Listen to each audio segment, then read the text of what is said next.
Buenos días.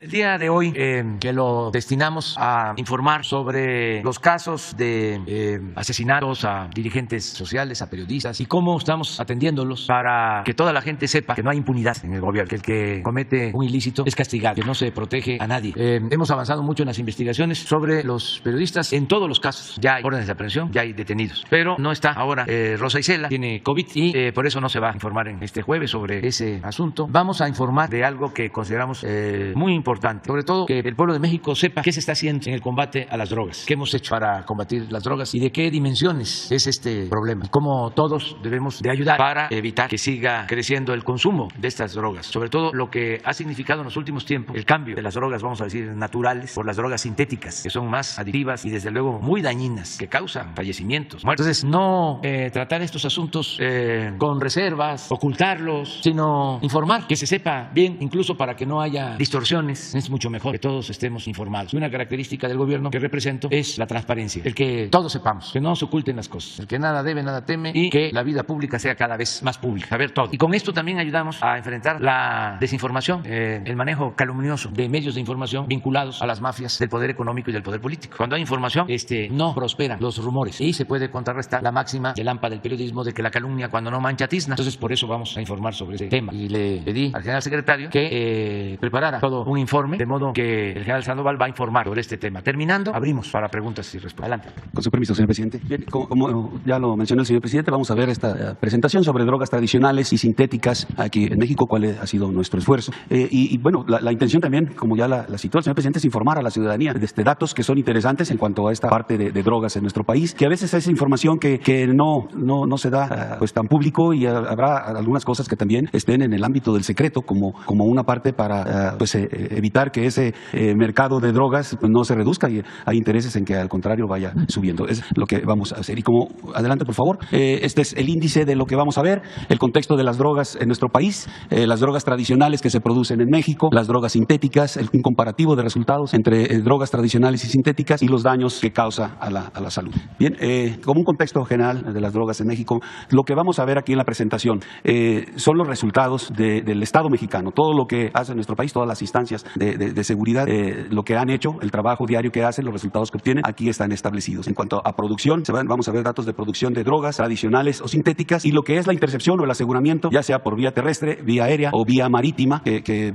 aquí en esto participan el Ejército, la Fuerza Aérea, la Armada, la Guardia Nacional, CONACE, la Fiscalía General de la República, otras dependencias del gobierno federal que están con responsabilidades sobre la seguridad. Aquí mencioné que son las áreas de inteligencia también, desde que coadyuvan para tener estos resultados, principalmente el Centro Nacional de Inteligencia, también lo que hacen los gobiernos estatales, las instancias de seguridad de esos gobiernos, así también como los municipales, es decir, es todo el esfuerzo de las instancias de seguridad de nuestro país. Esta información para ese conocimiento es centralizada, es captada y procesada por el Centro Nacional de Planeación, Análisis e Información para el Combate a la Delincuencia Organizada, el CENAPI, que es un organismo dependiente de la Fiscalía General de la República. Ahí todos nosotros damos la información para que se reúna todo el esfuerzo nacional en una sola instancia que va dando seguimiento a todos estos resultados. Bien, también mencionamos que en la década de los 70, ante el crecimiento de la demanda de drogas en Estados Unidos, pues se intensifican las actividades en nuestro país del cultivo y tráfico de marihuana y opio, principalmente en la parte norte, en lo que se llama el Triángulo Dorado. En los 80 empieza un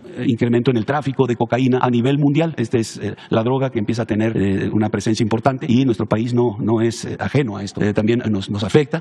Como una medida para poder tener la posibilidad de interceptar, de asegurar todo ese tráfico, se establecen como estrategia los puestos militares de seguridad, los puestos de revisión, donde se ubican las principales rutas donde se está moviendo esta droga. Posteriormente, en el 2009, se detecta un incremento de laboratorios clandestinos para la elaboración de drogas sintéticas, principalmente metanfetamina. En el 12 también hay un registro de un decremento en lo que es cultivo de marihuana. De alguna manera se puede identificar con tolerancia social y posterior legalización en los Estados Unidos de este enervante, provocando que las organizaciones delictivas drogas migren de la producción a la producción de drogas sintéticas, principalmente metanfetaminas y lo que es la marihuana, que con una producción menor, no con tanto interés para estas organizaciones. Y más adelante vamos a ver los costos o los valores que pueden tener estas drogas, y de ahí pues que las organizaciones hayan derivado hacia la producción de estas drogas sintéticas. Y de manera general, pues las drogas afectan gravemente la salud física y mental de los consumidores, deteriorando su entorno social y familiar y generando altos índices de violencia. Adelante, por favor. Aquí tenemos dentro de lo que son las drogas tradicionales en nuestro país, lo que es la amapola, los cultivos de la amapola. De aquí, de estos cultivos, pasa a un proceso donde se obtiene el opio crudo. De ahí viene un segundo proceso donde se genera la morfina, y también se procesa y sale la heroína. Estos son los productos que se obtienen de estos plantíos de amapola. Y de la marihuana, del plantío lleva un proceso lo ponen a secar y posteriormente a empaquetar para poder llegar al mercado ilícito de drogas a través de diferentes presentaciones. Adelante. Esto es lo que tenemos como esfuerzo nacional en lo que es destrucción de plantíos en amapola. En la presente administración llevamos 307.504 plantíos de amapola erradicados, que corresponden a 41.675 hectáreas. De estos plantíos, de estas hectáreas de amapola, estamos considerando que podrían haber construido, fabricado 42.630.7 millones de dosis que irían a lastimar a la sociedad mexicana. Y de marihuana llevamos 53.096 plantíos, 6.997 hectáreas, y las dosis que saldrían de esta enervante o de estos plantíos que se erradicaron son 4.138.2 millones de dosis. En total tenemos aquí 360.600 plantíos como el esfuerzo nacional, correspondiendo a 48.672 hectáreas. Si hacemos una comparación para darnos una idea de a qué corresponde estas hectáreas, aquí pusimos lo que es el Estadio Azteca. El Estadio Azteca tiene una superficie de 6.35 hectáreas. Quiere decir que para estas hectáreas que se erradicaron serían 7.636 estadios aztecas, lo que correspondería a lo que se erradicó. ¿Cuáles son los estados donde se produce este enervante? La amapola, Sinaloa, Durango, Chihuahua y Guerrero. Y en marihuana son Sinaloa, Durango, Chihuahua, son los mismos tres que están aquí en amapola, y se incorpora Jalisco y Nayarit. De tal manera que también, sumando todas las dosis que pudieran haberse producido, son 46.768.9 millones de dosis que se evitaron que llegara a la sociedad. Y el valor de todo esto son 47.783.3 millones de pesos. Adelante, por favor. En cuanto a la situación actual del cultivo de marihuana y amapola, aquí tenemos en rojo, la parte superior, las hectáreas de amapola, que corresponden de diciembre del 2018 hasta este año, 41.675 hectáreas de amapola, y de marihuana 6.997 hectáreas. Aquí vemos muy gráficamente que la marihuana ha bajado su producción, está muy inferior a lo que se produce en amapola, o lo que hemos erradicado en amapola. Los números aquí 2020 fueron 12.428 hectáreas de amapola, y de marihuana 2.903. Es una comparativa donde nos hace ver que la marihuana ya no tiene la misma importancia quizá para las organizaciones delictivas. Y aquí vemos la tendencia que va siguiendo estos enervantes. Tenemos una reducción constante de estos plantíos. ¿Cuáles son los factores que van o que identificamos que influyen en esta reducción? Pues principalmente de marihuana, pues la legalización, la producción y consumo en 44 entidades de los Estados Unidos y Canadá. Lo que antes se producía aquí, que se iba hacia ambos países, pues ahora se produce en esos países, y el mercado está en esos países. Entonces dejó de ser un enervante donde llame la importancia de las organizaciones delictivas. Y debido a eso, pues hay una migración, como ya se mencionó, de esas organizaciones delictivas a la producción de drogas sintéticas. Adelante, por favor. En cuanto a las drogas de origen natural interceptadas, ya sea vía aérea, vía marítima, vía terrestre, en cuanto al esfuerzo nacional, como mencioné, el esfuerzo o la participación de todas las instancias de seguridad de nuestro país, tenemos un aseguramiento en esta administración de 604.343 kilogramos de marihuana, de 1.460 kilogramos de heroína y de 1.154 kilogramos de goma de opio. Son las drogas de origen natural. Aquí vemos las gráficas. Esto asegurado por vía aérea, terrestre o marítima, correspondería a 376.3 millones de dosis, y el valor de todo esto asegurado son 2.034.7 millones de pesos. Adelante, por favor. En cuanto a drogas de origen natural procedentes de Centro y Sudamérica, la anterior lámina es lo que se produce aquí en nuestro país. Esto es lo que viene. Aquí identificamos la cocaína, que es la principal droga que se mueve a través de nuestro territorio y que viene, como ya cité, de Centro y Sudamérica. Tenemos un esfuerzo nacional de 73.834 kilogramos de cocaína en la administración, y aquí vemos cómo se ha ido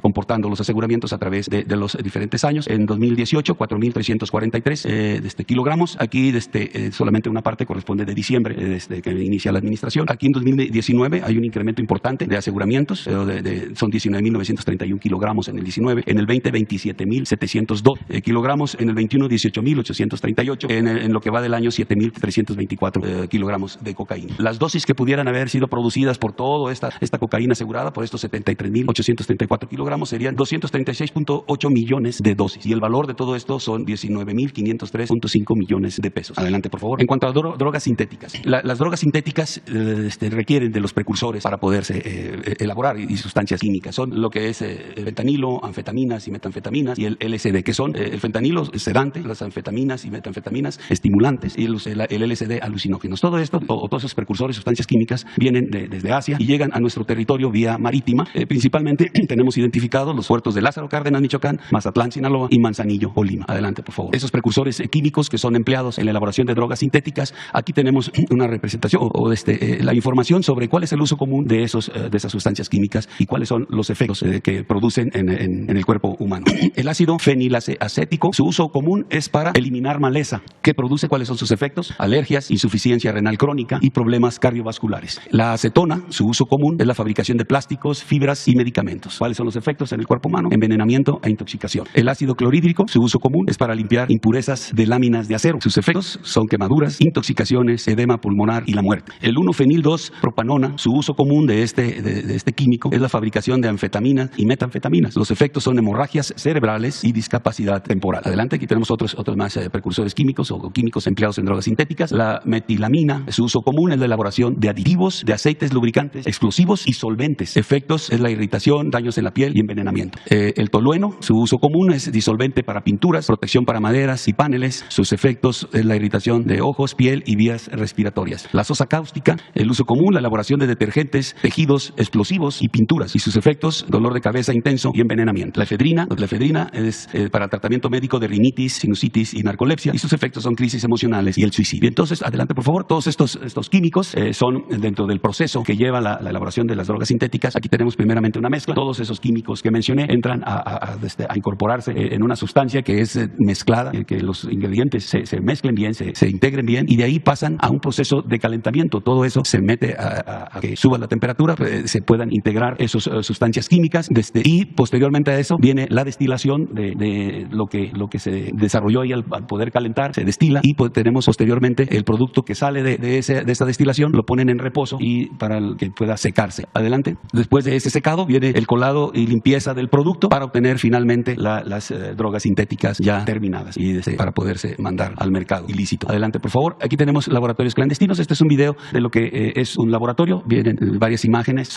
Los laboratorios pueden ser acondicionados en espacios cerrados o abiertos en ciudades. Hemos localizado en partes muy pobladas laboratorios que hasta ponen en riesgo a la población que vive ahí alrededor. Entonces, estos son algunos ejemplos en el video de cómo se integran estos laboratorios. Lo que encontramos en todos ellos es precisamente las sustancias químicas con las que hacen el proceso de elaboración de las drogas sintéticas, los reactores para síntesis orgánicas para poder hacer los calentamientos y todo ese proceso que lleva, que ya mencioné, las centrifugadoras y el transporte de químicos, vehículos en los que llegan toda la parte química y donde sacan ya los productos ya una vez elaborados. Adelante, por favor. En cuanto a lo que es el valor de producción de estas drogas sintéticas, en lo que hemos asegurado en la presente administración, tenemos 124 laboratorios de metanfetaminas y 3 laboratorios de heroína. Estos de metanfetaminas se han asegurado 24.409 kilogramos en esos laboratorios, que corresponderían a poder producir 24.4 millones de dosis. Y los 3 laboratorios de heroína son 9.8 kilogramos de heroína, que se corresponderían a 492.000 dosis. Lo que tendría de valor todo esto que se ha asegurado en laboratorios son 7.036.9 millones de pesos. Aquí tenemos en la lámina desde los 127 laboratorios, 124 de metanfetaminas y los 3 de heroína.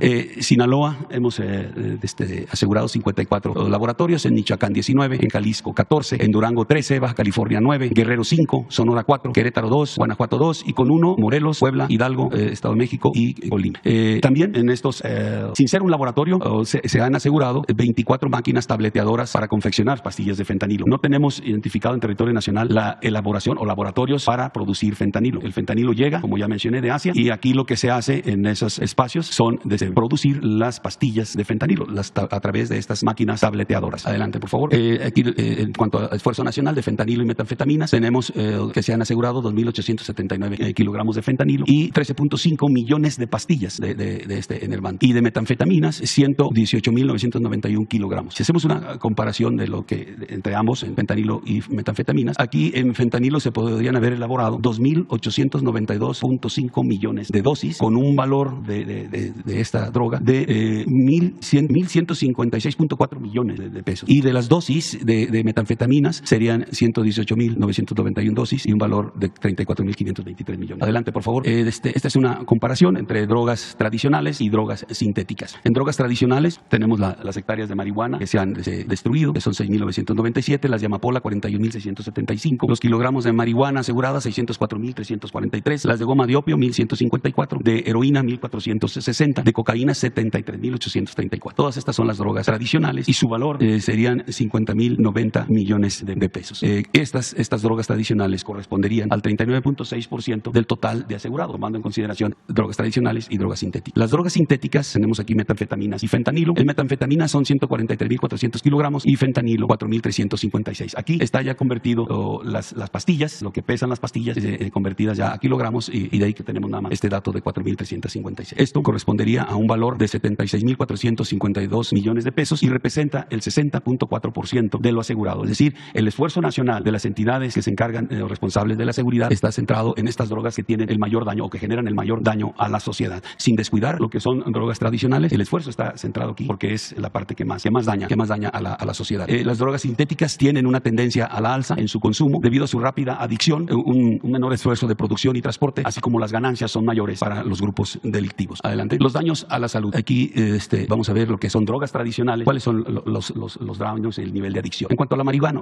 podemos identificar que es un nivel de adicción leve que produce deterioro en la memoria, concentración y en la coordinación, aumenta la frecuencia cardíaca, daño pulmonar y psicosis. En cuanto a heroína, morfina y cocaína, es un nivel de adicción intermedio. Ahí, ¿qué daños produce para la salud del ser humano? Euforia y analgesia profunda, o hacen lento las funciones o actividad cerebral, dificultan la memoria, disminuyen la presión sanguínea, producen somnolencia, disminución en la frecuencia cardíaca y la respiración, que puede incluso resultar en la muerte por asfixia. Adelante. Aquí tenemos las drogas sintéticas, más dañinas en las drogas anteriores. Metanfetaminas, es un nivel de adicción elevado. Los daños que produce son estimulantes intensos de la actividad neurológica o física, incrementan la presión sanguínea y el pulso, producen aumento en la sensibilidad al dolor, así como sensaciones de euforia, disminuyendo el apetito y el sueño. Crisis convulsivas, elevan la temperatura del cuerpo a niveles peligrosos que conllevan al deceso del consumidor. Y el fentanilo es un nivel de adicción muy elevado. Aquí disminuye la sensibilidad al dolor, la disminución en la presión sanguínea, frecuencia cardíaca, respiración, asfixia y por consecuencia el fallecimiento. Normalmente así termina el que consume este tipo de enervante. Adelante. Vemos que el promedio de vida de un consumidor de drogas sintéticas a partir de su primera ingesta pues son entre 17 y 18 años y dependiendo también de la periodicidad con que haga esta situación y la cantidad de droga que ingrese a su cuerpo. También estas drogas sintéticas contaminan el aire, contaminan el suelo, mantos freáticos, ríos, lagos, otras fuentes fluviales, todo lo que está alrededor donde se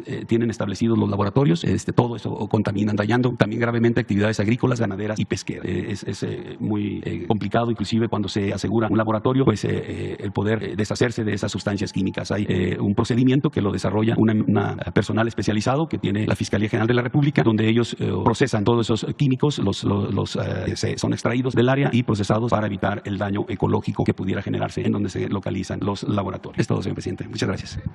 A ver, el del tema. Luego, compañera. 1, 2, 3 y 4. Y la compañera 5. Buenos días, señor presidente.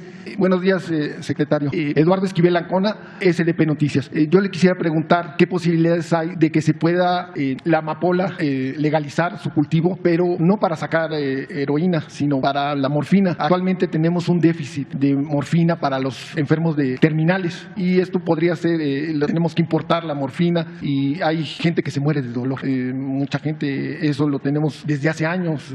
He conocido personas con cánceres terminales que se mueren de dolor y no hay la morfina para atemperar sus dolores. Esa sería mi primera pregunta. Bueno, hay un equipo interdisciplinario que está atendiendo todo lo relacionado con la posibilidad de permitir el uso de drogas no destructivas o con efectos leves, como es el caso de la marihuana. Sin embargo, no hemos todavía alcanzado un acuerdo. No hay consenso al interior del gobierno. Se está analizando esa posibilidad. Y no hay consenso porque siguen habiendo muchos daños. Son dos lamentables daños. Uno, el más doloroso, es el fallecimiento de personas, sobre todo con las drogas sintéticas. Todavía estamos esperando los resultados de una encuesta porque nosotros buscamos que no aumente el consumo. Por eso también tratamos estos asuntos así, abiertamente. Porque si no, todo se maneja en series de Netflix, donde hasta se pintan mundos color de rosa, bandas de delincuentes, de narcotraficantes, con actores, hombres, mujeres guapas, residencias, carros últimos modelos, alhajas, ropas de marca, poder, de cómo someten autoridades y ese mundo de las series. Pero no reconoce estos me duele mucho la destrucción, sobre todo a jóvenes. Y estamos hablando de miles de fallecimientos. En Estados Unidos es un problema grave, sobre todo por la pérdida de jóvenes. Entonces, por eso queremos atender las causas, atender a los jóvenes, el que nadie se sienta sin posibilidad de ser feliz sin utilizar las drogas y que se informe sobre la felicidad, si es que se produce con el uso de las drogas, que se trata de una felicidad efímera, pasajera, transitoria, que luego se convierte en infelicidad y que genera muchos daños al que usa las drogas y a los familiares. Es muy doloroso todo eso. Entonces, primero, tomar en cuenta que no queremos más incremento al consumo de las drogas en la juventud y que tenemos que buscar opciones alternativas a los jóvenes que tengan oportunidades para ser felices de otra forma, ¿no? Y lo segundo, que también es muy grave, es que por esto tenemos mucha violencia en nuestro país. El 75% de los homicidios tienen que ver con este comercio. 75% de los homicidios. Y ayer perdieron la vida, como desgraciadamente sucedió, 91 personas, tuvieron 91 homicidios, 75% vinculado al crimen organizado, de confrontación de bandas por esta situación. Entonces sí vamos a seguir porque no tenemos nada que nos limite para buscar lo que más convenga al pueblo de México. Estamos abiertos a buscar opciones alternativas, pero siempre pensando en el bienestar de la gente, en la vida. Entonces estamos trabajando en eso, porque ya, como ustedes saben, hay proyectos para la industrialización de drogas y demás, y hay hasta empresas, pero nosotros no podemos irnos por ese camino. Hasta nos hablan de aumento en la recaudación, como si lo que importara fuese el dinero y no la vida. Entonces sí estamos analizando eso, pero vamos poco a poco. Esto sería para una forma de medicamento. Sí, pero hay muchas distorsiones. Por ejemplo, toda esa droga sintética llega encubierta con solicitudes de laboratorios que supuestamente las van a usar para fines médicos, pero no sucede así. Se han decomisado drogas sintéticas que van a laboratorios, incluso son rutas supuestamente para ir entregando estas sustancias en distintas partes, ¿no? En distintas regiones del país, y no hay ningún laboratorio, no existen, son casas particulares. Entonces vamos a seguir tratando el asunto. No hay una decisión tomada en cuanto a decir no se va a permitir nada de esto. Estamos analizando lo que más conviene, lo que más nos convenga. En una segunda pregunta, el pasado lunes unas personas de la organización Greenpeace se encadenaron a la maquinaria y ellos dicen que no hay el Tren Maya en esa zona, en el tramo 5, no tiene lo de impacto ambiental. Yo no sé si lo tenga, esa sería mi pregunta, pero a mí me llama mucho la atención porque mi hermana y un tío mío desde los años 80 fueron a vivir a Cancún con esa migración que hubo por ese desarrollo económico, y cuando iba a visitar a mi hermana, enfrente de su casa había cenotes y los íbamos a ver ahí en Cancún, y años después edificaron y ya no estaban los cenotes. Bueno, sí estaban, pero estaban abajo de la edificación, entonces no había ningún problema, no estaban los de Greenpeace para protestar por eso.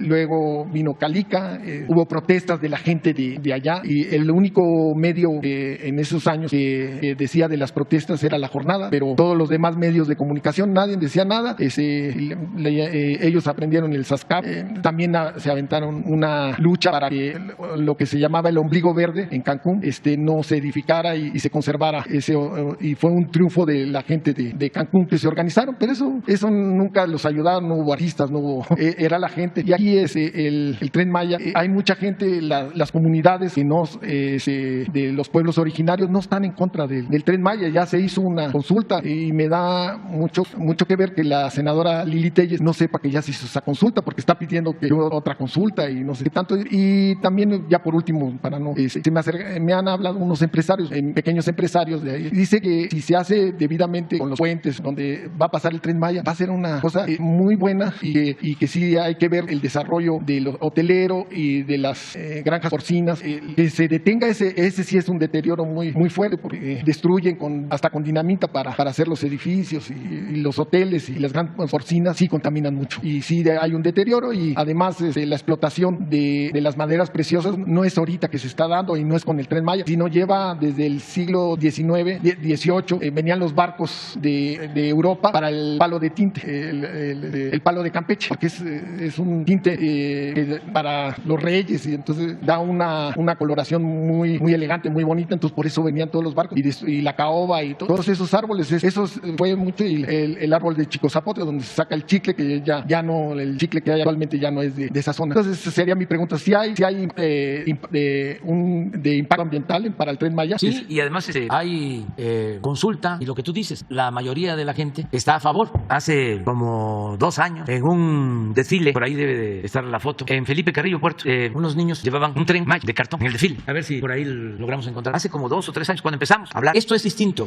La supuesta oposición en favor del medio ambiente, pues tiene que ver con el el conservadurismo. No olviden que los conservadores, además de ser autoritarios y corruptos, su verdadera doctrina es la hipocresía, la doble moral. Miren, esto es de Felipe Carrillo Puerto, un 20 de noviembre, yo creo que del 19. Los ejidatarios de Carrillo Puerto, por unanimidad, aprobaron. ¿Saben cuántas hectáreas tienen? Ahí sí, de monte alto y de selva. 100,000 hectáreas. Aprobaron vender, creo que 1,200 hectáreas para el aeropuerto. Porque ayer hablaba yo de que el ejido más cercano a Tulum, que pertenece al municipio de Felipe Carrillo Puerto, es el que aceptó sin problemas vender con un avalúo el terreno para el aeropuerto. Hay otro ejido en Playa del Carmen, que también es el más grande de la región. Todos aceptaron. Y allí hay cenotes. Y el acuerdo con ellos fue la protección de los cenotes. Pero ya tenemos la anuencia. ¿Quiénes son entonces los que protestan? Pues los que están vinculados a intereses creados. ¿Es dinero o es pensamiento conservador, retrógrado? No hay elementos, pero una de esas son los mismos que han destruido el medio ambiente en esa región. Porque ahí está Calica, precisamente. Ya lo hemos visto aquí. Y hablé con los de Calica. Y ya les dije, o hay un acuerdo con toda claridad. A lo mejor eso no les gustó. No lo estoy afirmando, es hipotético. Yo les dije, si no se termina de extraer material en sus predios que destruyen el medio ambiente, lo voy a dar a conocer. Voy a hacer un video y voy a presentar una demanda en organismos internacionales y les voy a acusar de que destruyen el medio ambiente. Entonces aceptaron de que se le dé otro uso al suelo, porque hay denuncias. Tienen demandado al gobierno de México. ¿Quiénes dieron esos permisos para convertir esos terrenos en bancos de material? Se llevan la grava para las carreteras de Estados Unidos. ¿Quién dio el permiso? La señora Julia Caravia. Creo que la nombraron hasta, le dieron la medalla a Belisario Domínguez.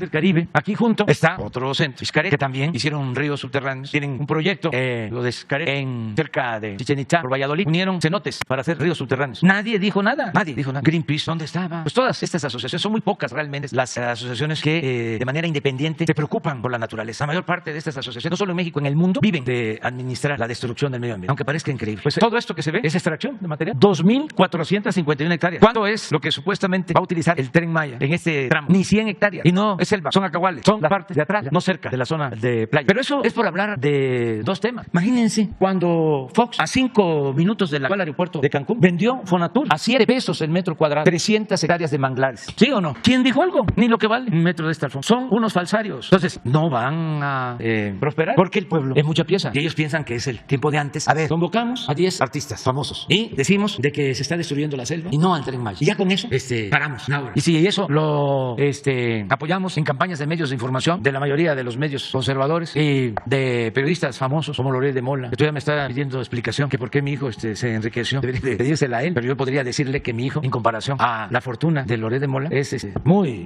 modesto. Loret de Mola no ha explicado cómo obtuvo 13 departamentos. Yo también no le llego. Es más, si quiere le cambio lo que tengo por lo que él tiene. ¿De dónde ha sacado tanto? ¿Quién pompó? 13 departamentos. La Ciudad de México es una inmobiliaria. Nada más que no hay investigación periodística, pero sería bueno saber dónde están los departamentos y cuánto valen. Y eso nada más en México. Y habría que ver las casas de descanso, las casas de campo y los departamentos en el extranjero, y que nos diga si es cierto que tiene un departamento en una casa cercano a una casa de Genaro García Luna, y que nos diga también, igual que Calderón, cuál era su relación con García Luna. Es muy interesante todo esto, porque si no tuviésemos autoridad moral, no hacemos nada, no avanzamos, porque es una mafia y no quieren dejar de robar. Les molesta. Es que es una adicción. La corrupción es como la droga. Son adictos al dinero. Entonces, es su Dios, el dinero. No pueden vivir sin estar pensando en lo material. Y no tienen llenadera. Porque, bueno, a ver, es necesario el dinero para lo básico, para lo indispensable, para la alimentación, para vestir, para tener una vivienda, para que estudien los hijos, para curarnos, para lo fundamental, para ser feliz. Pero ya cuando se convierte en algo obsesivo, pues ya lo que predomina pues es esa ambición. Lo que les decía Hidalgo a quienes lo estaban excomulgando, decía a los oligarcas: a ustedes lo único que les interesa es el dinero, su único Dios es el dinero. Miguel Hidalgo, extraordinario, nuestro padre de la patria. Esas son sus enseñanzas. Entonces,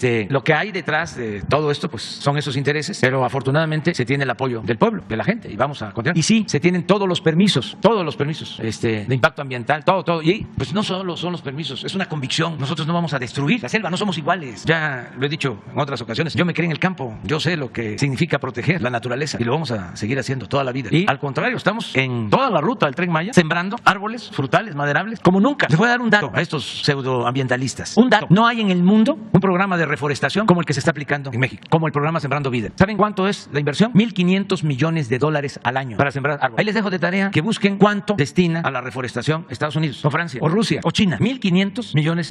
Nunca en la historia se había reforestado. ¿Qué planteaba? Este es el otro ejido. Este está muy cerca de ahí de Calica. Pertenece a Tulum. Estamos esperando de que se reúna el consejo, porque nuestra propuesta es: a ver, tus 2,400 hectáreas, úsalas en un plan turístico. Todavía no hay acuerdo. Y a lo mejor ahora, como lanzan la campaña de que somos destructores del medio ambiente, a lo mejor están pensando, pues ya no van a tener autoridad para pedirnos a nosotros de que dejemos de extraer material. Pero yo creo que si eso están pensando, o sus abogados, porque también son empresas extranjeras y suele pasar que tienen aquí abogados leguleyos que se quedaron acostumbrados a que podían seguían con amparos y sobornando, corrompiendo a jueces, a magistrados, incluso a ministros, se imponían y les dicen no a los dueños o consejeros. Nosotros lo arreglamos, despachos de abogados o despachos de fiscalistas, lo mismo. Dice, no pagues impuestos. Nosotros lo arreglamos. Ya no es así, pero qué bien que me preguntes, ojalá y ellos acepten la propuesta, que además es muy justa, que es decirles, tienen estas 2.400 hectáreas, las compraron para extraer material, llevar el material a Estados Unidos. Eso ya no se puede hacer ahora, no se debió hacer nunca, no se debió autorizar. Entonces no vamos a cancelar el proyecto o te vamos a expropiar las tierras, no te vamos a multar, nada, cambia el uso del suelo. Ya no utilices esto, porque además estamos hablando de la zona turística más importante de México y del mundo. No uses como banco de material estas tierras. Echa a andar un desarrollo turístico. Te ayudamos en los trámites. El puerto que tienes para sacar el material, conviértelo en un puerto para cruceros. Tiene calado suficiente. No hay un puerto de cruceros de este lado, puerto de cruceros más importante, está en Cozumel, está saturado. O sea, tienen garantizado el que les va a ir bien en el proyecto, pero a lo mejor los están mal aconsejando y otros intereses que hay ahí en la Riviera Maya. Pero miren lo que pasa con los ejidos. A ver.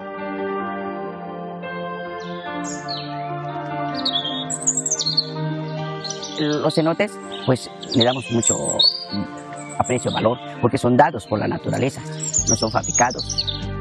Entonces lo cuidamos. Aquí nacimos, aquí andamos y somos parte de la naturaleza. La obra del Tren Maya se van a hacer alejados de los cenotes, van a estar en las áreas elevadas. No va a pasar acá. Aquí de los cenotes donde está el famoso cenote Dos Ojos, Parque Dos Ojos, va a pasar como a unos 3 kilómetros más hacia atrás, donde sin duda no nos va a afectar. Lejos de donde nosotros estamos, donde va a pasar el tren, no va a pasar encima de los cenotes para que nos dañe. Tenemos elegido que son cenotes muy importantes. El primero es cenote Jaguar, segundo cenote Nictejel, tercero que es Dos Ojos, cuarto es cenote Pit, y otros dos que se llaman Los Monos y Misterio. Entonces el trazo quedó a ras de esos cenotes. Porque mientras avanzamos más hacia atrás, el grosor de la tierra se va haciendo más grande. Es el área más rocosa, el área más alta de nuestro ejido y que no está cerca de los cenotes. Hemos notado que las dependencias hacen los estudios del suelo, hacen los estudios de la flora y fauna del lugar, están haciendo los estudios de la selva, del medio ambiente, y no hay tal ecocidio como se dice. Hay muchos que sacaron esa versión también porque no les convenía. Tanto inversionistas como gente que realmente estaba cuidando sus intereses. Políticos, gente de dinero, ¿no? que ambientalistas que los contratan algunos políticos y todo eso para dar un mal informe. Es que ellos no están en el lugar, no viven en el lugar. Tanto artistas, inversionistas, les gusta el chisme. Pues los artistas, ellos es diferente del mundo de ellos. Ellos critican sin saber que nosotros, los pobres, los campesinos, vamos a obtener beneficios de los proyectos de gobierno. Es solamente una publicidad engañosa, y aprovechando de que son gente de gran talla, que tienen muchos admiradores, hagan creer lo que ellos dicen. Y la verdad, aquí es otra. A la gente, al país y a todo el mundo de que pues se entere de que aquí pues fue un acuerdo con todos los ejidatarios. Tenemos aquí en el ejido gente con mucha preparación, ingenieros, arquitectos, abogados, y llegamos y la gente del campo, que es la gente que se adentra más en él, y llegamos a un estudio y un análisis de ver hacia dónde podría sí ser viable y que no nos afectaba y que está a kilómetros retirado del área natural, de las áreas naturales que son los cenotes. Hemos caminado nosotros con los compañeros 9 kilómetros desde Ciudad Chemuyil hasta donde se pretende que va a llegar la estación del tren. Físicamente entramos con los topógrafos para abrir el trazo, para aplicar el trazo. Fueron como unos 2 meses de diálogo, mesas de trabajo, no hubo nada de imposición. Aquí la gente se tomó el acuerdo y tomó esa decisión. Los ejidatarios fueron los que decidieron para ese proyecto. No nos negamos a que haya un tren porque se está beneficiando el pueblo. A mí me da mucho gusto y satisfacción de saber que es una empresa netamente de los mexicanos, de nosotros, que los recursos que genere, que lo que vaya a conllevar el desarrollo es de la nación, es de nosotros. Que seamos los primeros que vamos a ver que va a ser el tren por acá y viajemos en ello. Vamos, súbete al tren. Súbete al tren. Súbete al tren. Súbete al tren. Naquen, te haga el cacaco. Súbete al tren. Tengan para que aprendan. Para que les dé más coraje a los conservadores. Puede ser una propuesta, con todo respeto, para que se analice. No es una orden, es una propuesta. Me gustaría mucho, aprovechando que está aquí el general, de que el nuevo aeropuerto de Tulum llevara el nombre de Felipe Carrillo Puerto, que defendió a los mayas en contra de los aristócratas hacendados de esa época. Porque todo ese pensamiento conservador es el que alimenta a nuestros opositores, a los que no quieren la transformación. Entonces ya va a haber aeropuerto, ya hay aeropuerto Felipe Ángeles y va a haber aeropuerto Felipe Carrillo Puerto. Además, el aeropuerto de Tulum, Felipe Carrillo Puerto, pues queda en el municipio de Felipe Carrillo Puerto. Pero analícenlo muy bien. Bueno, vamos con Sara. Gracias, presidente. Buenos días. Hoy llega John Kerry, el enviado de la Casa Blanca para el clima. Él estuvo el mes pasado y después de las reuniones que tuvo en ese entonces con usted y algunos funcionarios, dijo que había expresado en este encuentro la preocupación de su gobierno por la reforma eléctrica y que afectara el tratado comercial, que afectara la competitividad. Yo quisiera preguntarle qué les han dicho los funcionarios que han venido de visita a México de Estados Unidos de esta reforma eléctrica. ¿Qué les ha dicho usted de la reforma que ya está pues a poco tiempo de que se vote? Usted también había señalado que existía la posibilidad de que Estados Unidos o planteaba que Estados Unidos diera algún tipo de créditos para desarrollar las energías limpias. Si se ha también manejado esta posibilidad con ellos. Sí, vamos a recibir al señor Kerry el día de hoy y van a estar también empresarios del sector energético de Estados Unidos. Y se va a tener un encuentro, se les va a informar sobre nuestro plan de generación de energías limpias, del propósito de fortalecer a Pemex, a la Comisión Federal de Electricidad, es decir, a las empresas públicas. Y al mismo tiempo de definir que minerales estratégicos van a estar manejados por empresas de la nación, como el litio, y que en el caso de la industria eléctrica se está garantizando en la iniciativa el que pueda participar el sector privado, nacional y extranjero, en el 46% del mercado. El 54% va a quedar reservado a la Comisión Federal de Electricidad. Eso en cuanto a generación de energía eléctrica. Y la distribución de la energía eléctrica por cuestiones de seguridad, para que no nos pase lo que sucedió en Texas. Como ellos tienen privatizada también la distribución con la helada, se quedan sin generar energía, y habían estados de la Unión Americana que tenían energía, pero no podían transmitir porque no están interconectados. Y nosotros tenemos en México una línea nacional, tenemos interconexión completa, y eso no lo vamos a perder, porque es lo que nos permite que si tenemos un accidente, un evento extraordinario, un fenómeno natural que afecte una región del país, se pueda llevar energía desde el sureste, como se hizo cuando lo de Texas se nos afectó también a nosotros en el norte, pero nosotros lo resolvimos en una semana, en menos, porque echamos a andar las hidroeléctricas. Y como se tiene esta interconexión, se llevó la energía eléctrica a Nuevo León, ya Tamaulipas y al norte. Entonces eso sigue estando bajo dominio de la nación, y vamos a buscar también el integrar Baja California Sur. Es el propósito, es el proyecto. Entonces vamos a hablar con ellos para informarles, decirles que pues ya son otras condiciones y que no queremos nosotros padecer como está sucediendo incluso en Estados Unidos, que por la invasión a Ucrania aumenta el precio del crudo y los consumidores de Estados Unidos están comprando la gasolina a precios muy elevados. El mismo presidente de Estados Unidos, el presidente Biden, se quejaba, no sé si tienes por ahí el Twitter del presidente Biden, de que bajaba, ya empezaba a bajar el precio del crudo, sin embargo no bajaba el precio de las gasolinas, que siguen estando por encima de lo que cuesta la gasolina en México. Entonces nosotros no queremos eso, y mucho menos que nos pase lo que está sucediendo en Europa. Una familia en España paga 10 veces más por la energía eléctrica que lo que paga una familia en México. Entonces no queremos ese modelo, y hay una explicación, incluso también en redes. Jesús, un español, explicó el modelo que se mantiene en España, que impusieron en México, pero que nosotros ya no queremos que se aplique. Por eso es la reforma eléctrica, y todo para garantizar que no haya apagones, que no nos falte la energía eléctrica y que no aumente de precio. Pero para eso necesitamos poner por delante el interés público, porque si se los dejamos a las empresas, hay empresas que tienen una dimensión social, cívica, ética, pero hay otras que son dominadas por el lucro y piensan que dinero llama dinero, no se conforman con utilidades razonables. Entonces, para que eso no suceda, para no exponernos a lo que yo llamo la libertad del zorro en el gallinero, pues para eso hay que poner orden, para eso es el Estado, porque hay muchos tecnócratas que piensan que el Estado debe diluirse y que todo lo tiene que resolver el mercado. No, el Estado no puede incumplir su responsabilidad social, y la política, la buena política, se inventó para poner orden en el caos. Miren cómo lo explica él. Sí se puede, ¿no? ¿Cómo no se va a poder? Entonces van a estar empresarios del sector energético ahora en México que tienen inversiones y que quieren también invertir en México. Hay muchísimas posibilidades de inversión. Ahora con la crisis, por ejemplo, de los incrementos en el precio del gas, ¿cómo ayuda Estados Unidos o América, en especial América del Norte, a los países europeos con gas, para que no dependan solo de Rusia? Porque España no tiene gas. Ayer lo decía muy bien Alberto. Las empresas españolas venden gas en Repsol, pero porque compran gas en Perú y lo venden en otro país. Pero España no tiene gas. La mayor parte de los países europeos no tienen gas. Entonces, Alemania depende del gas de Rusia. Entonces, ¿cómo se resuelve el que no se dependa solo de un país o de una región? Bueno, se necesita invertir, se necesitan nuevas tecnologías. En Estados Unidos deben de haber, cuando mucho, 8 plantas de licuefacción. Estas plantas son las que permiten congelar el gas para poderlo transportar, llevarlo a otras plantas. Se transportan en barco, se transporta el gas en barco congelado y se regasifica en otras plantas, vuelve ya a ser utilizado. Pero esos procesos se tienen que desarrollar, y no hay en el Pacífico, creo que no hay ninguna planta de licuefacción. Y en la que van a hacer, la de Sempra, la que se va a hacer, la planta de licuefacción en Ensenada, es la única. Y en el Golfo, en Estados Unidos, deben de ser cuando mucho 6, pero no son suficientes. Entonces, ¿qué posibilidades de inversión hay? Nosotros tenemos gas excedente por esa compra que hicieron con los gasoductos, por ese negocio bueno para empresas y muy malo para la nación. Pero bueno, ya tenemos gas que no vamos a poder utilizar en años, que los tenemos que andar revendiendo para no perder tanto. Fue de esos contratos leoninos que heredamos. Entonces, ¿quieren invertir? A ver, tenemos terrenos, tenemos los puertos, Salina Cruz, Coatzacoalcos. A nosotros nos interesa que inviertan para crear empleos, porque ya vamos a terminar de construir la refinería de Dos Bocas y ahora tenemos 30,000 trabajadores, y cuando se termine se va a operar esa refinería, que es moderna, con 1,000, y necesitamos buscarle trabajo a 29,000 ahí cerca. Entonces, nos interesa desarrollar los parques industriales del Istmo. Entonces, sí tienen posibilidad para invertir, y queremos mantener buenas relaciones con el gobierno de Estados Unidos y relaciones pues de amistad, y también buscar la integración económica con respeto a nuestras soberanías, y para eso es esa reunión. Vienen como 20 empresarios. ¿A qué hora sería, presidente? Es una comida. Presidente, hace unos días el embajador decía... A ver, vamos viendo esto, porque es importante, porque esto es lo que hicieron en España, esto es lo que les está causando el problema en España, en Europa, y es lo que impusieron aquí y que queremos corregir. Nuestro sistema de la luz. Nosotros tenemos un sistema que se llama sistema marginalista. Marginalista es Entran primero estos elementos, los elementos más baratos, con estos precios aproximadamente 10, 20 euros, la energía eólica, la energía solar, la energía hidráulica. Si se necesita más, entonces entran elementos más caros, la nuclear fundamentalmente 40, 50 euros el megavatio hora, y seguimos tirando de energía más y más y más cara. Pero nuestro sistema está diseñado para que con que entre un solo megavatio, uno solo de gas, toda la factura se paga a precio de gas. Este es el sistema marginalista, porque entiendan la metáfora del jamón, es como comprar 999 gramos de jamón barato, un gramo de 5J y pagarlo todo a precio de 5J. Así funciona nuestro sistema. Tiene una lógica detrás. En 1992, cuando se diseña este sistema, lo que se quería era pagar mucho a esta gente, a la gente que metía centrales renovables y que metía cuestiones eficientes, y se les pagaba como si tuvieran energía cara. Aquello tenía un efecto entonces y tenía un sentido entonces, pero hoy está distorsionando los precios hasta este punto, hasta el punto de que como todo vale 544 euros, eso es lo que hemos pagado esta semana, hay compañías que están recibiendo todo este margen extra de beneficio, a las que les cuesta 10 euros producir y tienen 534 euros de excedente, a las que les cuesta 20 euros producir y tienen 524 euros de excedente.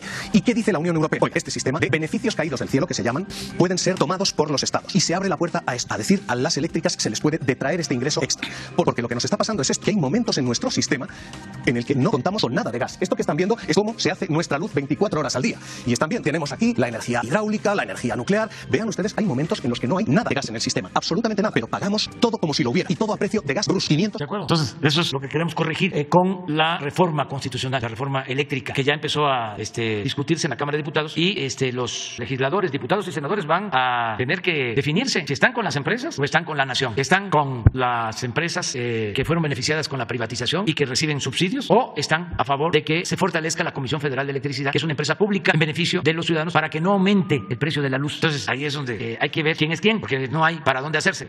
Seguimos dando subsidio a las empresas particulares extranjeras, o le damos la preferencia a los consumidores nacionales, sobre todo a los usuarios domésticos. Eso es lo que está. Entonces, todo esto lo vamos a explicar. Luego hay otras cosas que se van a tratar, lo de terminales para la importación de gasolinas. Fíjense cómo actuaban. Se hacen las reformas, se privatiza la distribución de gasolinas, supuestamente se le quita el monopolio a Pemex, como también se le quitó el monopolio a la Comisión Federal de Electricidad. Entonces se crearon los monopolios privados, bueno, hasta con organismos supuestamente públicos, como el Instituto de la Competencia, que defiende a las empresas particulares en contra del interés público. Bueno, ¿qué hicieron? ¿A qué grado llegaron? Bueno, y ven la exposición de este especialista español, habla del trato especial no solo a las plantas eólicas y a la energía solar, sino también habla de las hidroeléctricas. Bueno, aquí no se consideraron las hidroeléctricas como productoras de energía limpia, porque como eran las plantas que más tenía la Comisión Federal de Electricidad, pues se consideró que no era energía limpia, cuando es lo más limpio que hay, lo más barato. Ellos manejaron esto. Bueno, en el caso también de las terminales para introducir gasolina, muchas plantas, y esa es una queja que tienen, y vamos a aclararse el día de hoy, se hicieron sin permiso. Fíjense hasta dónde llegaba la prepotencia y el dominio. ¿Cómo voy a hacer yo una terminal sin pedir un permiso? ¿Qué se creían? Entonces hicieron la terminal y ahora quieren que se las regularicemos, porque se sentían los dueños de México. Lo mismo, el llamado autoabasto. Es ilegal, hay una resolución de la Suprema Corte de Justicia, y quieren que se les mantenga el autoabasto. Pues no, ¿cómo vamos nosotros a violar la ley? Afortunadamente, el señor Kerry, el embajador Ken Salazar, han ayudado mucho, y también empresarios que están dispuestos a que se llegue a acuerdos, a regularizar su situación. Hay terminales que tienen permiso, pero que se clausuraron porque se comprobó que se utilizaban para meter combustible de contrabando y vendían huachicol, y empresas famosas. Entonces, así no, es como el caso de los empresarios españoles, lo que hablábamos ayer. Pausa, espérate, primo hermano, ya no es lo mismo. Nos vamos a entender, no va a haber problema, pero tienes que respetar, tienes que aprender a respetar. Y claro que queremos inversión particular, nacional y extranjera, pero no de esa manera, no de esa forma. Entonces, yo espero que sea una muy buena reunión, porque vamos nosotros a buscar acuerdos. No estamos en una postura intransigente. Queremos llevar buenas relaciones con el gobierno de Estados Unidos y con los empresarios de Estados Unidos y con todos los empresarios nacionales y extranjeros. Decía el embajador que lo que ellos querían es que las actuales empresas que ya tienen contratos se les mantuvieran las condiciones. Esto definitivamente, entiendo, no sería así, no sería posible. Tendrían que modificar. ¿Tienen permiso? Sí. Los contratos actuales. Ah, sí, siempre y cuando se cumpla con los contratos. Pero, por ejemplo, estas de autoabasto se tendrían que... Es que esas son ilegales. Cambiar. Esas no se pueden, porque hay una resolución de la Suprema Corte. O sea, aprobada la reforma, tendrían que cambiar las condiciones de los contratos. Es que se aprueba. Sí, pero además ya desde ahora ya no se puede lo del autoabasto. O sea, ¿cómo es posible que sea ilegal el autoabasto y quienes no tienen una planta que genere energía eléctrica se asocia, se convierte en accionista de Iberdrola, y ya por eso va a entrar en el esquema de autoabasto recibiendo subsidio en la energía eléctrica? Algo que no se hace con los usuarios domésticos. Entonces, pues vamos a que los 54 millones de usuarios domésticos constituyan una empresa de autoabasto y ya no paguen todo lo que establecen las tarifas. Eso no, nada que sea ilegal, pero si ya tienen permiso, se les va a garantizar. Incluso, ayer hablamos de eso, y lo adelanto, si están clausuradas porque hubo contrabando y demás, pero tienen permiso, se les va a dar la oportunidad que se abran con el acuerdo de que no se permite contrabando ni se permite permite el huachicol y que si se vuelve a cometer un ilícito, si hay reincidencia, se le cancela el permiso. O sea, es nada más el acuerdo de que va a actuar con legalidad y sí va a ser importante. No sé qué tenías ahí. A ver, pon. Es que el presidente Biden coincide con nosotros en estos temas. Mire, el tweet es... Aquí está la traducción. Los precios del petróleo están bajando. Los precios del gas también deberían hacer. Cuando habla de gas, habla de gasolinas. La última vez que el petróleo costaba $96 el barril, $96 el barril de petróleo crudo, la gasolina costaba $3.62 el galón. Ahora cuesta $4.31. Las compañías de petróleo y gas no deberían aumentar sus ganancias a expensas de los trabajadores estadounidenses. Y la gráfica es muy clara. Esta línea azul es el precio del crudo, pero el precio de la gasolina sigue hacia arriba. Eso mismo está pasando en España. Fue el presidente Sánchez a la Unión Europea a pedir autorización porque allá la Unión Europea tiene reglas que son aplicables para todos los países. Y entonces tomar una decisión de entregar un subsidio a las gasolinas lo tiene que autorizar la Unión Europea. Entonces fue y le autorizaron a Portugal y a España un subsidio a las gasolinas, unos centavos de euros. Pues ¿qué pasó? Inmediatamente los distribuidores subieron los precios y se tragaron por anticipado el subsidio. Entonces sí, libertad, pero sin abusos. Por eso nosotros tenemos desde hace 3 años lo del informe de quién es quién en los precios. Porque cuando vemos que están abusando, están quedando con más ganancia, en el caso de las gasolinas hay quienes se quedan hasta con 4 o 5 pesos por litro, abusivos. Entonces sí tiene que haber una ganancia, pero razonable, porque con dinero del pueblo, dinero del presupuesto, estamos destinando recursos. No pagan el IEP, que es un subsidio, no se paga ese impuesto para que la gasolina en México esté a un precio justo. Y la gasolina en nuestro país está 10 pesos más barata que en Estados Unidos. ¿Y por qué también lo hacemos? Bueno, porque se ayuda a la economía popular y se controla la inflación. Volvemos a poner el ejemplo, a ver si está ya actualizado, del comportamiento de la inflación. En España, estos 3 meses, la inflación 9.5. Estados Unidos estaba 7.8, nosotros 7.2. Y van a ver que hemos podido controlar la inflación, que no se nos salga de control por completo por el manejo en los precios de los combustibles. Y lo mismo vamos a hacer en el caso de los alimentos. Si se prolonga la inflación o si se mantiene alta la inflación, porque perjudica mucho el ingreso de los trabajadores, afecta mucho la carestía. Entonces estamos pendientes de esto. Bueno, esta es una coincidencia, y la otra coincidencia que tenemos con el presidente Biden es lo que tiene que ver con el pago de impuestos. Lo acabo de ver también, a ver si lo encuentran, quejándose de que los multimillonarios en Estados Unidos pagan menos que los ciudadanos de clase media y que los trabajadores. Dicho por el presidente Biden hace 5 días. Aquí eso se está corrigiendo. Ya no hay esos privilegios fiscales. Entonces por eso también están muy enojados. No todos, pero algunos que estaban mal acostumbrados y son muy ventajosos. Ahí tienen que ir poco a poco entendiendo los nuevos cambios. Y aprovecho para hacer un llamado a los radiodifusores, en especial los del Distrito Federal. Bueno, la Ciudad de México ya no es México, Distrito Federal, Villa Flores. La Ciudad de México están completamente ladeados. O sea, nada más están de un lado. No hay equilibrio. Todas las estaciones de radio en contra de nosotros. De Busca, Le Cambia, y todos los conductores de radio, hombres y mujeres, en contra. No hay quienes puedan defender alguno de los planteamientos nuestros. Pero un desequilibrio total. No hay objetividad, no hay profesionalismo. Son completamente tendenciosos. A lo mejor los dueños no lo saben. No sucede como cuando ordenan los represores que un policía le dé un macanazo a uno y el policía le da 3. A lo mejor están dando la orden, aprieten, y aprieten, pero no ahorquen. Y estos están ya ahora desatados. Es que yo salgo a veces voy a caminar y voy escuchando la radio porque tengo esa costumbre. Ya los jóvenes ya se informan de otra manera, ya no ven la televisión, ya no escuchan la radio, pero nosotros sí, todavía incluso leemos periódicos. Pero es impresionante la campaña. Entonces, muy fraternamente, ¿no? Una revisión, porque no hay ningún contrapeso, todos en contra. Aquí está, pero aquí no, así hay traducción. ¿De cuándo es? 28 de marzo, del presidente Biden. Esto es para que, sobre todo los fifís, no piensen que es un asunto nada más nuestro, lo que es porque somos populistas. Miren lo que dice el presidente Biden. En este momento, los multimillonarios pagan una tasa promedio del 8% sobre sus ingresos totales. Un bombero o un maestro paga el doble. Mi propuesta contiene un impuesto mínimo sobre la renta para multimillonarios, un impuesto mínimo del 20%, que solo se aplica a la centésima parte superior del 1% de los hogares estadounidenses, es decir, hasta la punta de la pirámide. Eso es lo que plantea. Presidente, solo le quiero preguntar sobre el tema de las exportaciones petroleras, ahora que lo mencionaba, porque en febrero subieron un 11% comparado con enero, esto es 925,000 barriles. Y en diciembre el director de Pemex, Octavio Romero, había dicho que se iban a bajar a algo así como drásticamente a 430,000 millones de barriles. Saber si se ha decidido por ahora posponer este plan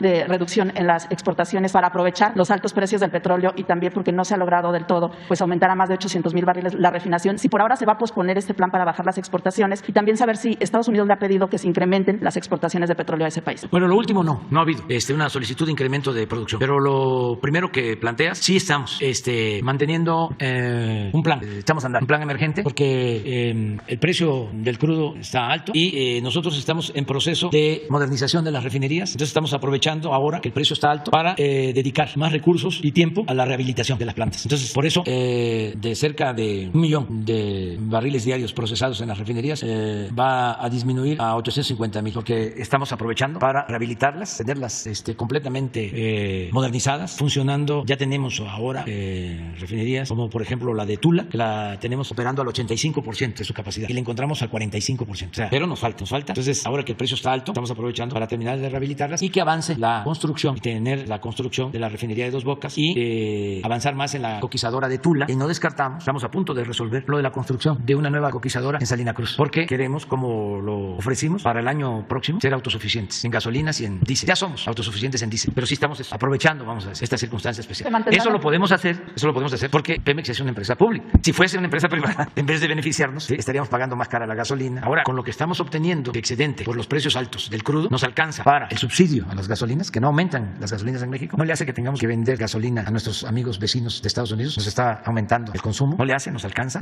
para vender más barata a nosotros la gasolina que como se vende en Estados Unidos. Nos alcanza el subsidio, estamos destinando. Nos sobra, es decir, de todas maneras tenemos utilidad y esa utilidad la vamos a dividir, porque una parte es para los estados, porque es un ingreso participable. Esto significa que si se estableció un precio de petróleo crudo en la ley de ingresos aprobada y es mayor el precio, si hay un excedente, se divide y se entrega a los estados. Ahora que estuvieron los gobernadores de San Luis, de Nuevo León y de Jalisco, se les informó que aproximadamente van a tener incrementos en participaciones Nuevo León y Jalisco de 10,000 millones de pesos con relación al año pasado. ¿Se sabe de cuánto sería el total para todos los estados? Es un aumento considerable en las participaciones. Van a tener más presupuestos. 10,000 cada uno, de 8 a 10,000 millones de pesos adicionales con relación al año pasado. Ya terminamos, ¿no? Ya Nada me quiero más, ir. pero entonces se van a mantener las exportaciones altas. Vamos a nuestras raciones. La exportación. ¿Saben ustedes cuánto es la ración para un miembro de las Fuerzas Armadas? ¿Cuánto es? 60 pesos, desayuno, comida y cena. 60 pesos. Cuando voy a las zonas militares, pues hago uso también de mi pensión, de mi ración. Como pues no voy diario, tengo ahí ahorros. 60 pesos, acaba de subir, era 55 la ración. Desayuno, comida y cena por elemento de las Fuerzas Armadas. Los que manejan todo lo relacionado con los alimentos en la Secretaría de Defensa hacen milagros, bueno, como lo hacen todas las familias, ¿no? Que estiran el presupuesto y le rinde. Que son las mejores economistas y economistas los hombres y mujeres. Ya nos vamos para hacer, ¿no? Nada más. Que si nos puede dar el nombre de los empresarios que van a estar en la comida, la lista. ¿Nos podrían pasar la lista después? Después, sí. Al rato, pues antes de la comida. No, después. Nos la van a dar hasta mañana. Sí, vamos, mañana vamos a seguir todos los días. Déjenme presumirles algo que tiene que ver con nuestro país, con lo importante que es México y nuestro pueblo, con la grandeza de México. ¿Por qué no pones cómo estamos con relación al dólar? ¿Cómo está el peso? ¿Saben ustedes que desde que estamos, no solo no se ha devaluado el peso, se ha fortalecido nuestra moneda, como en pocos países del mundo se ha apreciado? Y eso es muy bueno. En los mejores momentos de la economía nacional se tenían dos cosas buenas y una regular. Ahora nosotros tenemos dos buenas y una regular también. ¿Cuánto está? 19.94, menos de 20. Cuando llegamos estaba arriba de 20.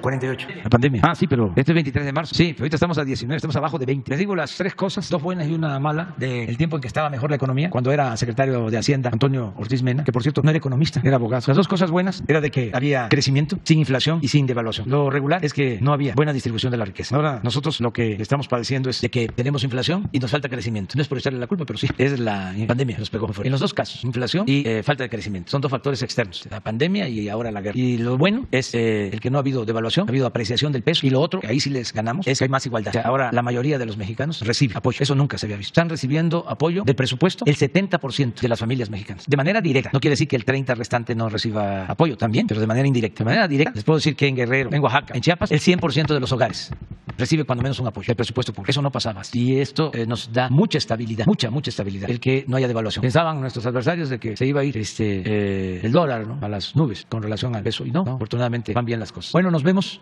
quedamos. ¿De cuándo? ¿Pero hoy? Sí, entonces, ¿me permite para decirle? ¿Mañana? Ajá, es que es al primer minuto del día 1 de abril, entonces la petición es si puede intervenir hoy, lo vemos, sí. Con Luisa María. Ajá, es que es Grupo México, la empresa, y hay un problema ahí con el tema del contrato colectivo de trabajo de la metalúrgica de cobre, que está en Nacosari. Ellos no quieren reconocer el tema del reparto de utilidades, que incluso usted lo impulsó, y hay un asunto ahí con el reconocimiento incluso del derecho constitucional de huelga. Entonces, los 850 trabajadores de ahí que es la metalúrgica, donde se procesa el cobre de la Cananea y Nacosari, me pidieron que le comunicara su problema y pedirle su intervención. Habla, ayúdanos, que le informes bien, ya debe estar ella enterada, pero que lo vea Luisa María, alcalde. Estallaría el primer minuto del 1 de abril. Sí, pero se puede evitar si se llega a un acuerdo, una conciliación. Bueno, nos vemos.